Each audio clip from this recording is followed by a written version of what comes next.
इसको हम पढ़ाने जा रहे हैं।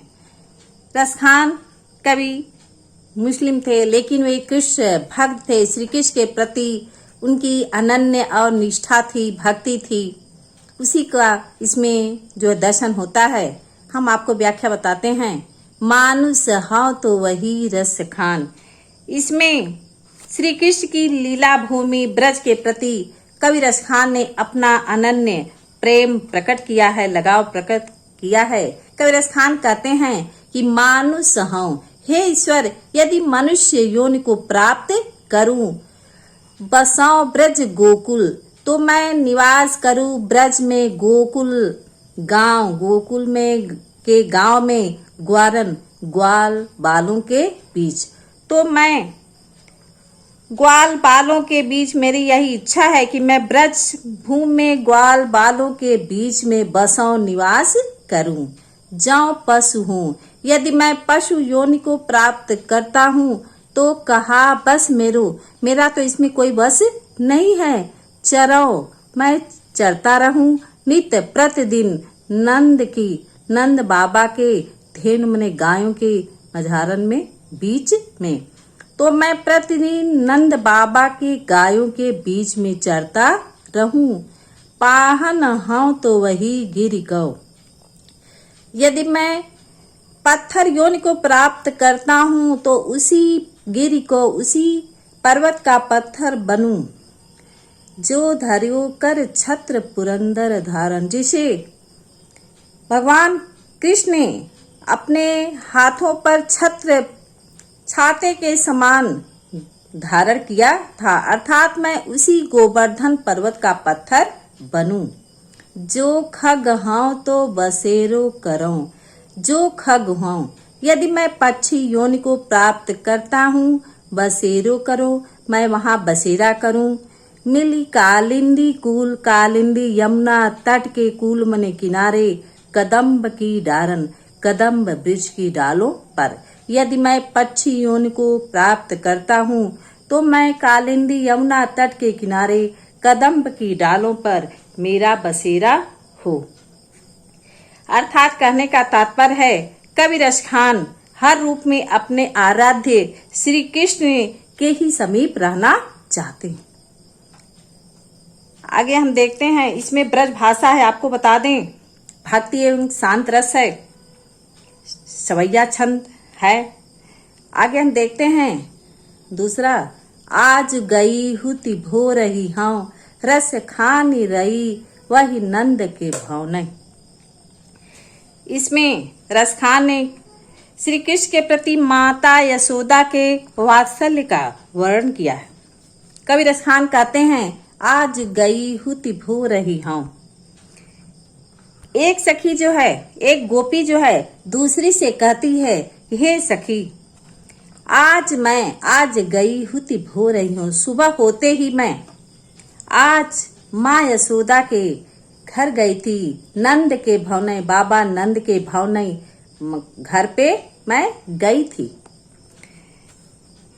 वाको जियो जुग लाख करोड़, वाको वह श्री कृष्ण मेरी जुग जुगों तक, लाखों करोड़ों वर्षों तक जीवित रहे। वह श्री कृष्ण लाखों करोड़ों जुगों जुगों तक जीवित रहे। जशोमती को सुख जात कहो नहीं, जशोमत माँ जशोदा के सुख का जात कहो नहीं, सुख का वर्णन नहीं किया जा सकता है।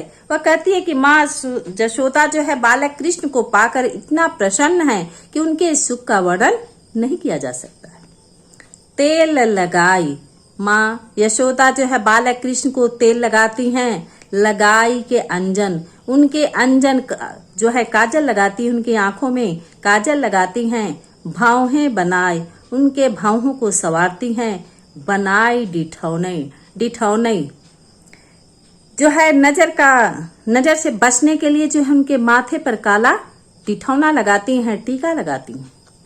डारी हमेलन हार निहारत, वह उनके गले में हार हमेलन की जो है माला पहनाकर, उनके गले में जो है पहनने के जो आभूषण है उसे पहनाकर जो है उन्हें निहार रही हैं, देख रही हैं। वारत ज्यों पुचकारत छ नहीं, और उन पर बलिहारी जा रही हैं, उन्हें पुचकार रही हैं। इसमें जो है वात्सल्य रस, भाषा आपको बता दिए कि ब्रज भाषा है, लेकिन इसमें क्या है, वात्सल्य रस है। जियो जुग लाख करोड़, इसमें क्या है, अनुप्रास अलंकार है। लगाई लगाई के अंजन, इसमें लगाई लगाई के अंजन, इसमें जो है एक ही शब्द की बार बार पुनरावृत्ति हुई है, अर्थात यहाँ क्या है, यमक अलंकार। हम आगे देखते हैं। धूरी भरे अति शोभित श्याम जू, तैसी बनी सिर सुंदर चोटी। इस समय में कवि रसखान ने श्री कृष्ण के बाल रूप का बहुत ही मनोहारी चित्रण किया है। इसमें जो है एक सखी दूसरे से कहती है, श्री कृष्ण के सौंदर्य का को देखकर उसका जो है वर्णन करती है कि धूरी भरे अति शोभित श्याम जी।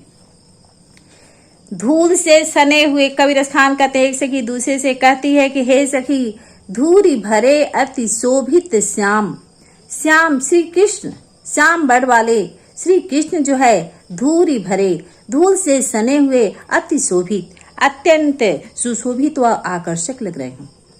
तैसी बनी सिर सुंदर चोटी, इसमें स शब्द कई बार आया है, अनुप्रास अलंकार है। तैसी बनी सिर सुंदर चोटी, वैसा ही उनके सिर पर सुंदर चोटी सुशोभित हो रही है। खेलत खात फिरे अंगना, कवि जो है कहते हैं कि वे अपने आंगन में सखी कह रही है, बता रही है कि खेलत खात फिरे अंगना, अपने आंगन में खाते हुए खेलते हुए फिरे अंगना, बालक कृष्ण जो है घूम रहे हैं। पग पैजनी बाजत, उनके पैरों में जो है पायल बाजत बज रही है। पीरी कछोटी, और वे पीरी पीले रंग का कछोटी धोती पहने हुए, कच्छा पहने हुए हैं। वाह छवि को रसखान बिलोकत, कवि कह रहे हैं, रसखान कहते हैं कि उनके उस सौंदर्य को देखकर वारत काम कला निज कोटित, वारत न्यौछावर कर रहा है, काम कामदेव, कला निज कोटि, निज मने अपने, कोटि मने करोड़ों, कला मने कलाओं को, उनके सौंदर्य को देखकर कामदेव भी उन पर अपने कोटि कोटि करोड़ों कलाओं को न्यौछावर करता है। काग के भाग बड़े सजनी, कवि कहते हैं कि उस कौवे का भाग्य भी बहुत अच्छा है, वह कौवा भी बहुत भाग्यशाली है। हरि हाथ, जो हरि के हाथ से श्री कृष्ण के हाथ से लाए गयो लेकर जाता है माखन रोटी, मक्खन और रोटी, जो श्री कृष्ण के हाथ से मक्खन और रोटी छीनकर ले जाता है, अर्थात उसे उस श्री कृष्ण का जूठा खाने का अवसर प्राप्त होता है। इसमें आपको बता दें, वात्सल्य और भक्ति दोनों रस है। आगे हम देखते हैं। जा दिन ते वह नंद को छोहरा, या बन धेनु चराई गयो है। इस समय में ब्रज की गोपियां श्री कृष्ण के मनमोहक प्रभाव का बहुत सुंदर चित्रण कवि ने किया है। एक सखी जो है दूसरे से कहती है कि जा दिन ते वह नंद को छोहरा, जिस दिन से वह नंद बाबा का छोहरा मने बालक पुत्र वन धेनु, वन में गाय चराई गयो है, चराने के लिए आया है। जिस दिन से वह नंद का पुत्र श्री कृष्ण वन में गाय चराने के लिए आया है। मोहनी तानन गोधन गावत, मोहनी तानन अपनी बांसुरी की मधुर तान से सुना करके गोधन गावत, और जो है गोधन गीत गाते हुए बेनु बजाए, बंसी बजा बजा कर रिझाई गए हुए, हम सभी को रिझा गया है, हम सभी के मन को आकर्षित कर लिया है। वाह दिन सौ कछु टोना सुकै, वाह दिन, उस दिन से कछु टोना सुकै, उसने हमें हमारे ऊपर कोई जादू सा कर दिया है। रस खानी, रसों की खान अर्थात जो श्री कृष्ण है हमारे हृदय में समाई गयो है, हमारे हृदय में समाई गयो है, बस गया है। वह रसों की खान श्री कृष्ण हमारे हृदय में बस गया है। कोवू न काहू की का नहीं करे, कोई किसी का कहना नहीं करता। अर्थात इसमें कवि ने मुहावरे का प्रयोग, बहुत सुंदर प्रयोग किया है। कोई किसी का कहना नहीं करता, अर्थात कोई भी मर्यादा का पालन नहीं करता, अर्थात कोई भी किसी भी प्रकार से शर्म नहीं करता है। कवि कहते हैं सभी गोपियां जो है श्री कृष्ण के लिए व्याकुल हो गई। सिगरो ब्रज वीर बिकाई गयो है, सभी श्री कृष्ण के बंसी के बस में हो गई हैं। सभी ब्रज के वीर श्री कृष्ण के बंसी के हाथों बिक गए हैं, अर्थात संपूर्ण ब्रज ही उनके हाथों बिक गया। इसमें भी सवया छंद है, ब्रज भाषा है, श्रृंगार रस है। अब हम आगे देखते हैं। कान भय बस बांसुरी के, अब कौन सखी हमको चाहिए। इस सवया में कवि रसखान ने गोपियों का श्री कृष्ण की बांसुरी के प्रति सौतन रूपी भाव को प्रकट किया है, भाव का वर्णन किया है, इसलिए इसमें रूपक अलंकार भी। इसमें एक सखी दूसरी सखी से कहती है कि हे सखी, कान भय, कान हो गए हैं बस बांसुरी के, बस में हो गए हैं बांसुरी के, बंसी के। श्री कृष्ण बंसी के बस में हो गए हैं, अर्थात बांसुरी ने पूर्ण रूप से श्री कृष्ण को अपने बस में कर लिया है। अब कौन सखी, हे सखी, अब कौन हमको चाहिए, हमको चाहेगा, और हमसे कौन प्रेम करेगा। निस दिवस रात दिन रहे संग साथ लगी, इस साथ संग साथ लगी श्री कृष्ण के साथ लगी रहती है। यह सौतीन तापन, यह सौतिया ताप क्यों सहें, हम लोग क्यों सहन करेंगे। जो बंसी है यह सौतन की भांति हमें दुख दे रही है, तो इसे हम जो है कैसे सहन करेंगे। जिन मोह लियो मन मोहन को, जिस बंसी ने मन मोहन को, श्री कृष्ण को मोह लिया है, जिस बंसी ने मनमोहन श्री कृष्ण को अपने मोह में फंसा लिया है, बस में कर लिया है। रस खानी सदा हमको दही है, वह रसों की, कवि कहते हैं कि सदा हमको दही है, वह बंसी तो हमको, हम सभी लोगों को दही है, हमेशा जलाती रहेगी। मिली आवो सबे सखी भागी चलें, कहती है कि हे सखी आओ हम सब मिलकर भागी चलें, यहाँ से कहीं दूर चले जाएं। अब तो ब्रज में बसुरी रही हैं, कहती है कि क्योंकि अब तो ब्रज में श्री कृष्ण के साथ केवल यह बांसुरी ही रहेगी। अर्थात कल के कहने का तात्पर्य है कि बांसुरी के मोह ने श्री कृष्ण को पूरी तरह से अपने वश में कर लिया है, अर्थात हम सभी जो है श्री कृष्ण के प्रेम से वंचित रह जाएंगी, अर्थात हमारा ब्रज में निर्वाह नहीं हो सकेगा। आगे हम देखते हैं। मोर पखा सिर ऊपर राखी हूं, गुंज की माल गरे पहिराऊंगी। इसमें जो है श्री कृष्ण के प्रति वियोग प्रेम में जो व्याकुल गोपियां हैं उसी का कवि ने वर्णन किया है। कवि कहते हैं कि मोर पखा सिर ऊपर रखियों।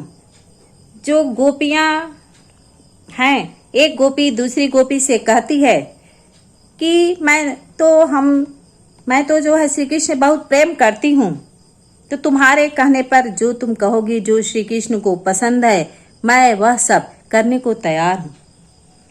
कहती है कि मोर पखा सिर ऊपर राखियों, मैं अपने सिर पर मोर का पंख लगाऊंगी, धारण करूंगी। मोर के पंखों से बने जो मुकुट को अपने सिर पर धारण करूंगी। गुंज की माल गरे पहिराऊंगी, अपने गले में जो है गुंजा फूलों की माला को पहिराऊंगी, पहनूंगी। ओढ़ी पीताम्बर लय लकुटी। मैं पीला वस्त्र पीताम्बर ओढ़ी, मैं पीला वस्त्र ओढ़कर पीताम्बर धारण करके लय लुकटी, लकुटिया लेकर वन गोधन, वन में गोधन गीत गाते हुए ग्वारन संग ग्वाल बालों के साथ फिरौंगी घूमूंगी, ग्वाल बालों और गायों के साथ घूमूंगी। भावतो ओहि मेरो रस खानी, वह जो तुम लीलाएं करने को कहोगी वही सब करूंगी।